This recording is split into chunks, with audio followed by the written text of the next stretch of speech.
Say, have any of you guys ever noticed the bulge you get when you load a cast into a case? Can you see a step up right here?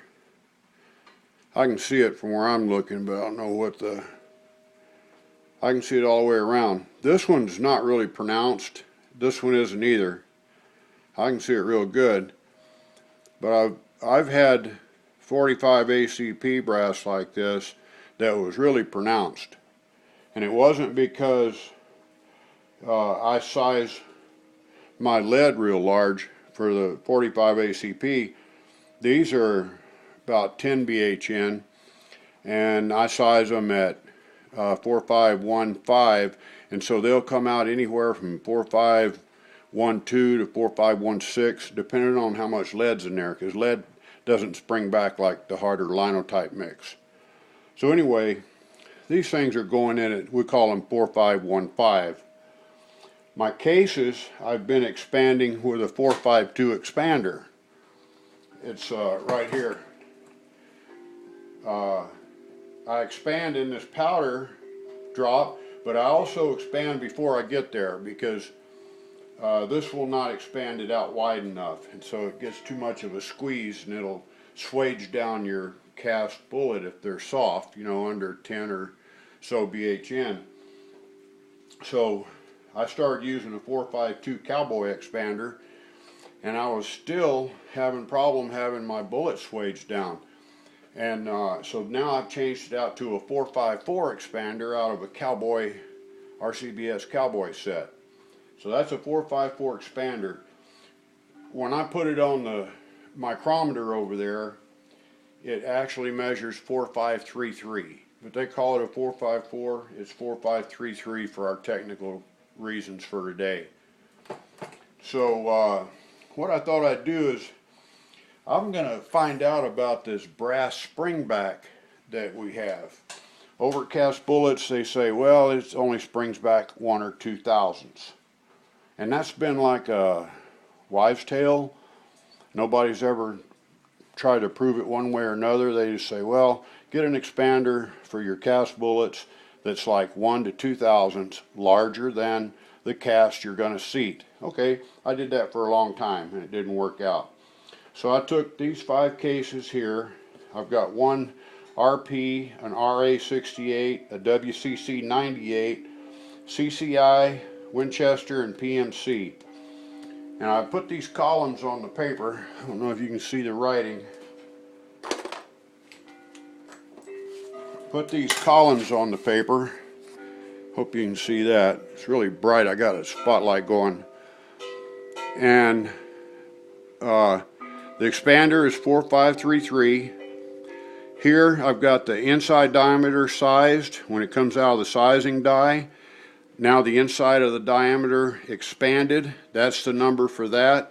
Over here is the brass springback number. As you can see, I've got 4.8, 3.3, 3.6, 2.3, 4.3, and 3.8. That's the springback that I found, and I'll show you how I did it. It's quite a bit larger, like double of what we've been using. Now this is an inside hole copying doodah gizmo that you can buy at Harbor Freight. You put it inside of a hole, knee squeeze down to fit the hole diameter, then you tighten this up. That maintains whatever size the hole was, and turn it loose, they spring back. Alright, well the one I'm using is just a little brother to it, this little guy. So I figured I could show you on the bigger one how it works easier. So what I did is I'd take a case, put it over here in the size die, size it, turn it, size it again, so it'll be nice and round. Then you take this little doodah, let me see if I got up here right, put it in here sideways so it's collapsed a little bit, but not all the way. Then you have to straighten it out in the case so it's looking at the inside diameter of where that bullet is, and I'm measuring about right there. So that's, you know, we'd expect to see anywhere from 165 grain up to heavier the deeper they go, but I know we'll measure it right there on that expanded part. So from here, put it in the caliper, carefully measure it. I should use a micrometer, but I'm just trying to do this, you know, because it's only going to tell me something like 2/10 different, or not 2/10, but 2/10,000ths different one way or the other if I'm carefully measuring here.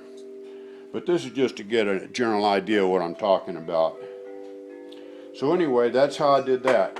I took the same case after it was sized, put it back over here, put it under the 454 expander, turned it, give it another shot, come back in here, release the little ears, put it back in there on the angle like that, straighten it up so it gets the full diameter, pull it out, take the calipers, put it in here and measure it again. So, just finished doing all that, and these are the numbers that I got. I sure hope that's legible from where you guys are looking. Inside diameters, they would squeeze down 446, 447, 448, 449. You can see the smaller that it squeezes, I say the softer the brass, the less work hardened that it's been. Then when you come to the expander and run it over a 4533 mandrel on the expander, we were coming up to 4485. This one 450, so it's a little softer piece of brass. 4497, a little harder, because it's harder, I say, because it's springing back into shape. It's wanting to hold its shape. It's been work hardened too many times. Most of this brass has been loaded like the PMC over 20 times. Inside on it, 4495, so it's sprung back 3.8 thousandths of an inch. So, if you guys are using expanders that you're not, you know, like the, let me grab this real quick. Move, move, move, move.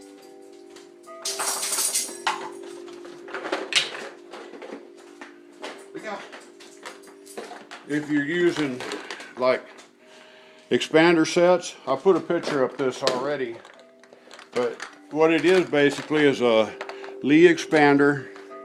This is just a flaring die is all it is, and they come with two different mandrels in it, and you can see they only do flare. There's no expansion there, just a flare.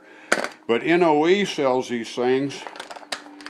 Like here's a 454 expander, and you can put them in the bottom of the die, and then that goes all the way into the brass like this, and then that very first step right here, not this second one, that's a stop, but that very first step right there will put the flare on it for you for seating the bullet. And so you can use these, and you can buy these in all diameters. You can see I've, if I can hold it, there we go. I've got it set up for 38 357, the 45 calibers. Here's the 8mm, and then the 30 calibers. So that's pretty much got me covered for now. And because of this spring back thing with the brass, I can use a much larger expander on this old work hardened brass than I normally would. That way when I load one of these little projectiles, here's the one I was working with, load one of these, it's not going to get it squeezed down. And it's really important when you're working with, say you spend a lot of money, get one of these nice hollow point molds, and then you pour these at 7.4, 8.4 BHN, you know, with lead and tin mix, no antimony or arsenic. These things open up like you wouldn't believe. Here's one right here. Pretty good size mushroom, and the nice part about it, it's like 99% weight retention because of the tin and lead only in the mix. They're very malleable. They'll move around, but they won't frag off. This one here's got a little crack in it, but it didn't lose but like, oh shoot, 1 point something grains. and these are 200 grain slugs. So you don't want these things deforming down even more by a case that's squeezing it too hard. And then when you go to shoot your gun, you're starting to get lead in the barrel. And you think back, well, hell, I did all this work to get them all sized right, and I slugged my bore, and I'm still leading. What the heck's going on?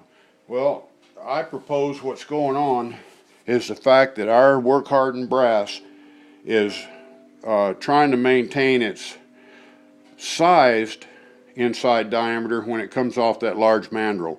So anyway, this is open for discussion on our new reloaders network, and if you guys want to talk about it, we'll pick it up, and we can either do some more experimenting or call it quits right here. But there you have it, boys. All right, be careful out there and don't hurt yourself.